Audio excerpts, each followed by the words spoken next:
Hello students, उम्मीद करता हूँ आप सब लोग अच्छे होंगे, पढ़ रहे होंगे और पढ़ा रहे होंगे एक दूसरे को। सेंटर ऑफ मास आज का टॉपिक हमारा डे नंबर 6 की वीडियो 10 मोस्ट इम्पॉर्टेंट टॉपिक्स हम कर रहे हैं ताकि आप लोग क्लास 11th में अच्छे ढंग से पास हो जाओ। ठीक ठाक नंबर, रिस्पेक्टेबल स्कोर ले लो। सेंटर ऑफ मास एक बड़ा इंपॉर्टेंट टॉपिक है हमारे पास। सेंटर ऑफ मास होता क्या है, और प्रैक्टिकली हम इसको बोल देते हैं बैलेंस पॉइंट। वो पॉइंट जहां पर बॉडी का पूरा मास जो है suppose to be concentrated. Centre of mass वो पॉइंट है जहां हम मानते हैं कि बॉडी के अंदर जो मास है वो सारा का सारा हमने एक तरह से स्टोर कर रखा है, कंसंट्रेट कर रखा है। जैसे मैं इसका सिंपल सा फंडा बताऊं, जब हम इस तरह का डायग्राम बनाते हैं तो हम यहाँ से mg लेते हैं, है ना। कभी हमने यहाँ से mg लिया, नहीं लिया। कभी हमने यहाँ से mg लिया, नहीं लिया। कभी ऊपर से mg लिया, नहीं लिया। तो हम जो है mg हमेशा इस मिड से लेते हैं, सेंटर से लेते हैं। अगर एक सिमेट्रिकल बॉडी है, जैसे अभी मेरा ये लैपटॉप है, स्क्रीन है इसकी, ठीक है, तो इसका जो ज्योमेट्रिकल सेंटर होगा वही इसका सेंटर ऑफ मास होगा। लेकिन अगर एक नॉन सिमेट्रिकल बॉडी है, असिमेट्रिकल बॉडी, जैसे हम बात कर लें किसी टेबल की, तो टेबल में देखिए आप ऊपर की तरफ तो मास ज्यादा होता है, बिकॉज वुडन पार्ट या जो भी स्टोन वाला पार्ट है वो ज्यादा है, और नीचे जो है सिर्फ बॉक्सेस होते हैं, तो वहां पर जो है मास कम होता है, तो वहां सेंटर ऑफ मास उसका ज्योमेट्रिकल सेंटर नहीं होगा। ठीक है। जैसे मेरे पास एक ये प्लेट है, I will show you this thing, this is the XP pen I have. तो ये जो है एक सिमेट्रिकल बॉडी है, तो इसका जो ज्योमेट्रिकल सेंटर होगा वो ज्योमेट्रिकल सेंटर ही इसका सेंटर ऑफ मास होने वाला है। ठीक है। तो ये हुई सेंटर ऑफ मास। अब सेंटर ऑफ मास को हम डिराइव कैसे करते हैं? हम लेते हैं यहाँ पर two particle system. Two particle system से हम इसको सॉल्व करेंगे और उसको हम अप्लाई कर देंगे किसके ऊपर? एन पार्टिकल सिस्टम में। एक छोटा सा इसका न्यूमेरिकल भी मैं साथ साथ आपको इस वीडियो में करा दूंगा। तो हमने क्या किया, हमने दो पार्टिकल लिए। एक पार्टिकल है यहाँ पे m1, एक पार्टिकल है यहाँ पे m2। They both are having some different positions. तो एक की पोजीशन है r1 और दूसरे की पोजीशन है r2। ठीक है। तो ये इन दोनों को मिला के जो है हमारे पास एक ये इस तरह से ऐसे एक सिस्टम ऑफ टू पार्टिकल्स है, टू पार्टिकल सिस्टम है। इसके बीच में, इन दोनों के बीच में कहीं पर कोई एक पॉइंट आएगा जहां पर हमारा मे बी सेंटर ऑफ मास में भी एग्जैक्टली सेंटर पे आ सकता है, मे बी बाहर भी आ सकता है। अब यहाँ पर क्या क्या फोर्सेस अप्लाई कर रही हैं, पहले उसके बारे में जान लेते हैं। तो फोर्सेस कौन कौन से अप्लाई कर रही हैं? M1 जो है M2 के ऊपर फोर्स लगा रहा है, तो this is the force on two by one. M2 जो है M1 के ऊपर भी फोर्स लगा रहा है, this is the force on 1/2। ये दोनों एक दूसरे के ऊपर फोर्सेस लगा रहे हैं। ज्योमेट्रिकली अगर हम देखें तो ये दोनों फोर्सेस जो है इक्वल और ऑपोजिट होंगी। F12 is equal and opposite to F21, तो ये दोनों आपस में कैंसल आउट हो जाएंगे, लेकिन उसको बाद में डिस्कस करेंगे। और मान लीजिए यहाँ पर कुछ बाहर से फोर्सेस भी लग रही है, तो स्मॉल f1 यहाँ लग रहा है मान लीजिए, और यहाँ से जो है स्मॉल f2 लग रहा है।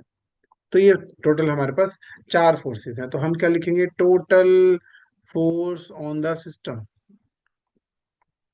ये जो टू पार्टिकल सिस्टम है इसके ऊपर क्या क्या फोर्सेस लग रही हैं, total force on the system.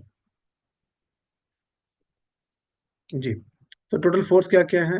Capital F is equal to small f1 plus small f2, vectors में कीजिए सारा, प्लस f12 प्लस f21, ये भी सारा वेक्टर में है।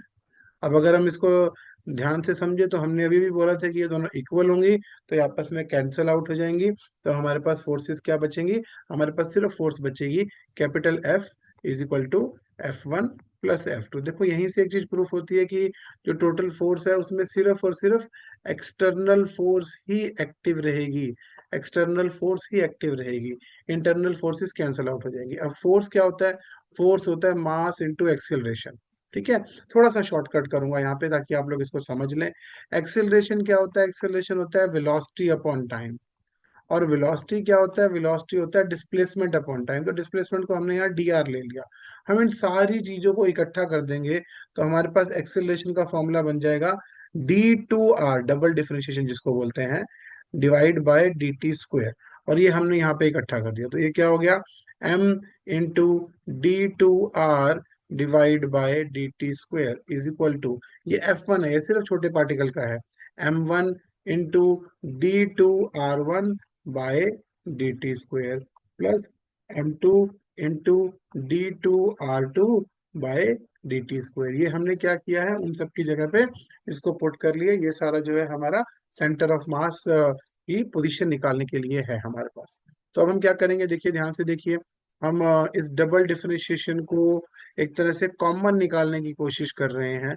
तो कॉमन निकालूंगा तो मास है, मास तो स्केलर होता है, ये अंदर आ जाएगा, क्योंकि देखिए इसके अगर आप सॉल्व करेंगे तो मास कांस्टेंट है, बाहर आ जाएगा, है ना। इसी तरह यहाँ पर भी देखिए, d2/dt² और होल कर दिया है मैंने किसका, m1r1 प्लस m2r2। इसको वेक्टर में कर लो आपका दिल करे, स्केलर में कर लो आपका दिल करे, जैसे आपका दिल करे। आई सजेस्ट कि आप वेक्टर में ही करो, स्केलर में ना करो, कंफ्यूजन हो जाती है। तो ये हमारे पास आ गया। अब ये डबल डिफरेंशिएशन जो है आपस में क्या हो जाएगी, कैंसल आउट हो जाएगी। मैं थोड़ा सा शॉर्टकट में लेके चल रहा हूँ इसको। तो हमारे पास क्या बचेगा, हमारे पास बचेगा mr, ये कैपिटल R ही बेसिकली हमें निकालना है, is equal to m1r1 plus m2r2। और यहां से हम R निकाल देंगे। This R is basically RCM, position of centre of mass. m1r1 plus m2r2 whole divide by capital M। Capital M क्या था, टोटल मास, यानी कि m1 प्लस m2। तो हमारे पास हमारा फॉर्मूला आ चुका है कि RCM is equal to m1r1 plus m2r2 whole divide by m1 plus m2। ये हमारा सेंटर ऑफ मास का फॉर्मूला है। अब इस फॉर्मूले को यूज करके हम क्या करेंगे, हम कोऑर्डिनेट्स निकालेंगे। एक छोटा सा क्वेश्चन में फटाफट से करवाऊंगा और फिर हम आज की वीडियो को ओवर करेंगे। क्या हो जाएगा ये, ये हो जाएगा इस तरह से। x अगर आपको निकालना है तो ये हो जाएगा m1x1 plus m2x2 up to so on divide by m1 plus m2। आप चाहो तो समीशन का मोड भी लगा सकते हो, summation mi where I goes from 1 to n whole divide by summation mi where I goes from 1 to n। तो इस फॉर्म में भी आप लिख सकते हो। सिमिलरली YCM निकाल सकते हैं हम, m1y1 plus m2y2 whole divide by m1 plus m2 up to so on. तो इस तरह से आप ये सारी चीजें जो है कैलकुलेट कर सकते हैं। आप जेड भी निकाल सकते हैं, बट हमारे पास मोस्टली जो है 2D में ही चीजें आएंगी, 3D में नहीं आएंगी। एक छोटा सा न्यूमेरिकल, बड़ा सिंपल सा टिपिकल सा न्यूमेरिकल आपको कराता हूँ। आपके पास एक इक्विलेटरल ट्रायंगल है, उसके तीनों एंड पे तीन मास रखे हुए हैं, m, 2m और 3m, ठीक है। और उसकी जो साइड है वो दी हुई है आपको 1 मीटर। आपसे पूछा है इसका सेंटर ऑफ मास निकालो, आर सेंटर ऑफ मास यानी कि पोजीशन निकालो। कैसे निकालेंगे हम यहाँ पर क्या करेंगे, कोऑर्डिनेट्स बनाएंगे। कोऑर्डिनेट्स कैसे बनाएंगे, ये एक्स एक्सिस है, ये वाई एक्सिस है। थोड़ा सा मेरा डायग्राम टेढ़ा हो गया है, नॉट एन इश्यू, ठीक है।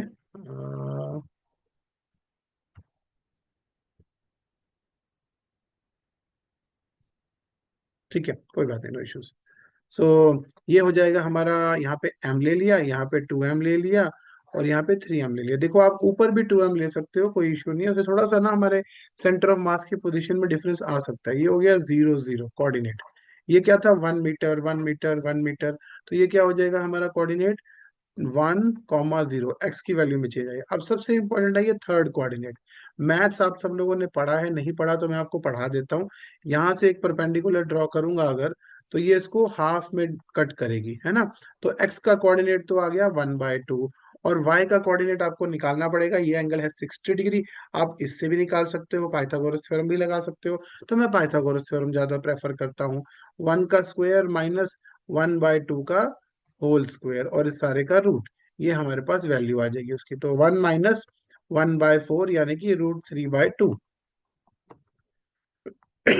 ये हमारे पास वैल्यू आई है, ठीक है। अब हम निकाल देते हैं फटाफट से position. X C M, X का निकालूंगा तो क्या है, m1x1, तो m × 0 plus 2m × 1 plus 3m × 1/2 whole divide by m plus 2m plus 3m। ये कितना आ गया, नीचे आ गया 6m, ऊपर कितना आ जाएगा, ये 0 हो गया। 2m प्लस 3/2, तो 2 प्लस 3/2, 2 प्लस 3/2 और m ले लिया हमने कॉमन। तो m से m कट गया, ये आ गया कितना आपका, 4 + 3 7/2, 7/12 centimetre will be your answer. Centimetre और सॉरी मीटर आएगा बिकॉज हमने वहां मीटर लिया था। Metre will be your answer. ये एक्ससीएम का आंसर आ गया। ऐसे ही हम निकालेंगे क्या, वाईसीएम निकालेंगे। YCM will be m into zero, m1 y1, ठीक है, ये y है हमारा, ये y है हमारा, 2m into zero plus 3m into √3/2 whole divide by 6m। ठीक है, तो हमारे पास आंसर क्या आ जाएगा, आंसर आ जाएगा 3m√3/2 इंटू 6m। m से m कैंसिल, 3 से ये आ गया 2, तो आंसर आ गया √3/4। आप इसको सॉल्व करना चाहे सॉल्व कर सकते हैं, नहीं तो इतना ही छोड़ दीजिए। ये आपके आंसर हैं। This is how you have to deal with centre of mass. ठीक है, कल अगली वीडियो के साथ मिलते हैं। Thank you, have a nice day, God bless you all.